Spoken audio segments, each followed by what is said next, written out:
तर अशोक खरातचा दुसरा आक्षेपार्ह व्हिडिओ आता समोर आलेला आहे। आत्ताची मोठी बातमी आपण पाहतोय। अशोक खरात याचे अनेक कारनामे आता समोर येऊ लागलेत। पोलिसांकडे तक्रार करणारी एकमेव महिलाच नाही, अशा अनेक महिलांवर त्याने अत्याचार केले असल्याचं समोर येत आहे।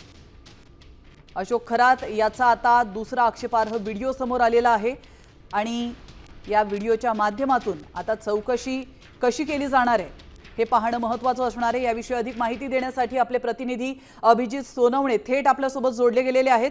अभिजित, या प्रकरणामध्ये नवनवीन खुलासे रोजच होताना पाहायला मिळत आहेत आणि आत्ताची महत्त्वाची अपडेट म्हणजे एक नवीन व्हिडिओ समोर येतोय। काय आहे या व्हिडिओमध्ये?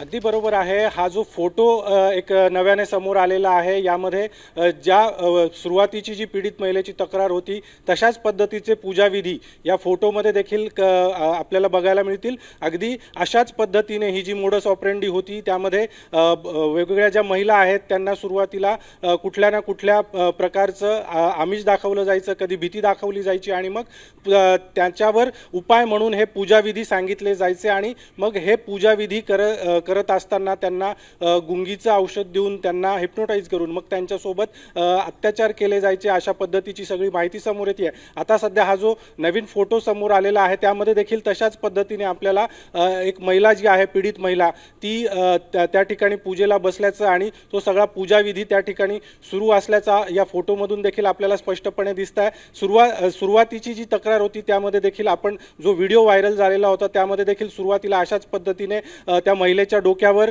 त्या ठिकाणी छोटेसे पाण्याचे भांडे ठेवून काहीतरी पूजाविधी मंत्रोच्चार सुरू होते आणि त्यानंतर मग एकाएकी त्या महिलेचं लैंगिक शोषण करण्यात आलं, अशा पद्धतीचा तो व्हिडिओ देखील सर्वांच्या समोर आलेला होता। आता देखील हा अशाच पद्धतीचा हा सगळा फोटो आहे की सुरुवातीला या महिलांना पूजाविधी करायचा आहे असं सांगितलं जातं आणि मग पूजाविधीची सुरुवात केली जाते आणि त्यानंतर मग त्या पूजाविधी दरम्यान त्या महिलांना गुंगीचं औषध किंवा त्यांना अगदी हिप्नोटाइज करून मग त्यांच्यासोबत लैंगिक शोषण त्या महिलांचं करायचं, अशा पद्धतीचा हा सगळा प्रकार होता। आता या सगळ्या संदर्भामध्ये जो पहिला गुन्हा दाखल झालेला आहे त्यानंतर आणखीही पीडित महिला ज्या आहेत त्या समोर येण्याची शक्यता आहे, कारण आता या सगळ्या प्रकरणाचा तपास जो आहे तो SITकडे देण्यात आलेला आहे आणि SITच्या प्रमुख तेजस्वी सातपुते यांनी कालपासूनच आता अशोक खरातची कसून चौकशी सुरू केलेली आहे। नाशिक पोलिसांचे छापे त्याच्या वेगवेगळ्या मालमत्ता ज्या आहेत त्या ठिकाणी सुरू आहेत आणि कुठेतरी आता या सगळ्या कारवाईला